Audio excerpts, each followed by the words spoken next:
Vítám vás u dalšího Vlogmas videa. V dnešním videu si budeme barvit disky za pomocí techniky s pěnou na holení. A co budeme všechno potřebovat? Budeme teda potřebovat samozřejmě pěnu na holení, pak nějakou nádobu, do které to dáme. Můžete si koupit nějaký talíř. My jsme třeba zvolili tady tento za 50 Kč, nějaké balení 5, nebo to můžete hodit například do Ultimate disku, to už jenom na vás.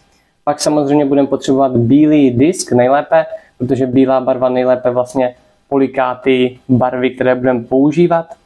A samozřejmě nějaké ty barvy na barvení, odkaz hodím do popisku. A zároveň pokud bude mít disk stamp, tak ho, pokud budete chtít smít, tak budeme používat aceton společně s nějakými tamponky nebo vatou, to už jenom na vás. A ještě doporučuji, aby ten disk byl v prémiovém plastu. A to je tak asi všechno, co budeme potřebovat. Ještě teda štětce pak na zdobení. To můžete buď použít normální štětce nebo špilky, protože my to budeme dělat tím způsobem, že naneseme tady tu pěnu na holení. Trošku ji musíme promíchat, aby tam zmizely vzduchové bublinky. Pak na tu pěnu naneseme barvu a pak tu barvu můžeme různě rozetřít a pak na to dáme ten disk. Takže my začneme tím, že zbavíme disk teda potisku, to tady v tomhle videu nebude, to budeme dělat až v příštím barvícím videu o lepidle. Tak snad se nám to povede. Držte palce. Jak můžete vidět, disk byl očištěn, trošičku modrý ještě, ale to už jsme si řekli, že je v pohodě. Možná záleží stamp od stampu, ale trvalo nám to tak 5 minut, nebylo to i hned po 5 sekundách, ale jak říkám, my to děláme poprvé, takže nevíme, jestli záleží na tom, jestli ten stamp je modrý, černý nebo tak, ale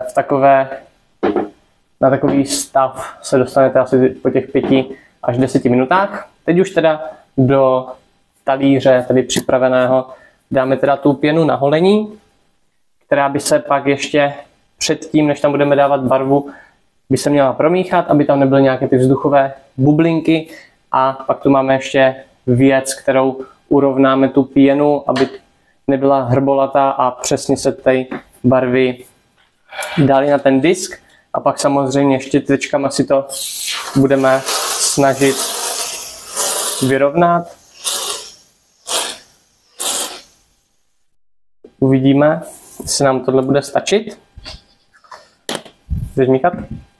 No, klidně můžeš. No, jak to. Jo, jak si můžete všimnout, tak je to i zábavné, trošičku může být pro děti, ale jenom, že jak se odbarvuje ten disk acetonem, tak je to rozpouštědlo, nebo jak to nazvat? Prostě je to chemikálie, která hrozně smrdí a fakt jako ideálně u toho větrat nebo něco, protože z toho může bolet hlava a můžou z toho být i závratě, jsem četla na tom obalu, takže opatrně to radši s malýma dětma nedělat. Jo, takže pokud chcete mít ten disk úplně odbarvený, tak to radši bez dětí, anebo samozřejmě stačí i koupit bílý disk, který bude mít nějaký potisk a ten potisk tam můžete nechat, protože tomu nebude nic vadit, jenom ten potisk pak tam bude vidět, ale zároveň i přesto budou viděny ty barvy, právě které dáme na tu pěnu. Takže to už je pak jenom na vás. Už se to může uhladit, nebo ještě přidáme trochu? Asi ještě možná trošičku přidáme. Jo, a jenom pak ještě bude video z toho, co stálo. Vlastně, kdy budeme porovnávat ty dvě metody, když budeme porovnávat vlastně tady tu metodu barvení vlastně tou holící pěnou a pak tím lepidlem a budeme zároveň porovnávat i jako cena, výkon asi. Cena, výkon a jak to hlavně vypadá. Takže určitě se těšte na tohle video a uvidíme, jak se teda popasujeme s pěnou.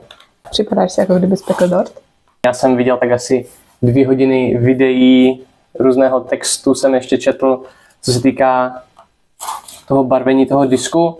A co se týká teda barvení na tu pěnu, tak je to nejjednodušší vlastně, co jsem tak pochopil, na přípravu. ale zároveň ten výsledek jako není úplně nejlepší, jako s porovnání třeba s tím lepidlem, co budeme dělat, nebo třeba se spin diama, či tak. Takže vlastně ono to spočívá v tom, že vy poprášíte tu pěnu, jakým vlastně chcete, a pak to můžete rozetřít těma štětcema, že tam udělat různé linie nebo tak. A okraj můžu zkusit černý třeba.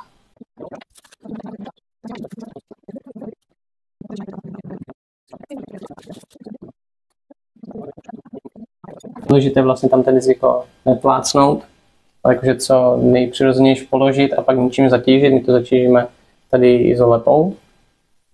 Takže vlastně se to dělá, když to prostě jak tam bylo v tom videu. Jo. Takže co jsme se dívali na videa, tak vy můžete takhle 3 prstama a tlačit do sebe a prostě ho tam takhle položit. Nebo si izolepou můžete tedy udělat úchytky a chytnout to za ty úchytky. A nebo například ještě palcem to dělají lidi, takže prostě tlačit od sebe a ten disk tam jenom takhle položit. Teorii máme zmláknutou, uvidíme, jak to bude praxe. Takže, nechceš ty? Tvůj disk? A já ať si za to, když tak můžeš. A jo, ta černá tam asi moc nebude, ne? Dobře. Tak. A můžeš to přiťápnout. Jo, a teď vlastně přiťápnout trošičku.